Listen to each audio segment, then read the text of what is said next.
কিরে কোন ছিলি সকালতে? আর মন খারাপ কেন, কি হয়েছে তোর? মন টন খারাপ থাকবে না, তুই বল বন্ধু। ফিলিস্তিনির মুসলমানদের কি অবস্থা তুই দেখেছিস? আমাদের আর কি করার আছে তুই বল। আমাদের কি সেই শক্তি আছে? আমরা সাধারণ খেটে খাওয়া নাগরিক, আমরা কি করতে পারি বল বন্ধু? আগের দিন দেখলাম ফিলিস্তিনে এক বাচ্চার কি অবস্থা, না খেয়ে রাস্তায় বসে আছে, দেখে চোখে পানি চলে এসেছে। আমাদের কিছু করার নেই রে, করার অনেক কিছু আছে রে, আমরা করতে পারছি না। তাই কি করার আছে বল দিন আমাদের মতন মানুষের। সে ঠিক আছে, আমরা সাধারণ মানুষ ওদের সঙ্গে লড়তেও পারবো না, কিন্তু আমরা ওদের পণ্য বয়কট করতে পারি। ইসরায়েলের কোনো পণ্য আমরা ব্যবহার করব না। ওই যে ইসরায়েলটা যে ফিলিস্তিনি বোম মারছে না, এই বোমের টাকাও কিন্তু আমরা দিচ্ছি ইসরায়েলের পণ্য কিনে। এ কি জানিস তোরা?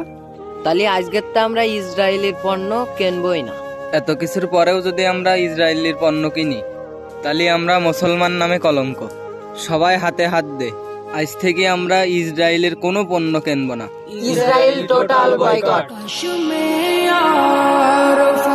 फलस्तीन का बासी होता वरना इस शहर मुक़द्दस की मैं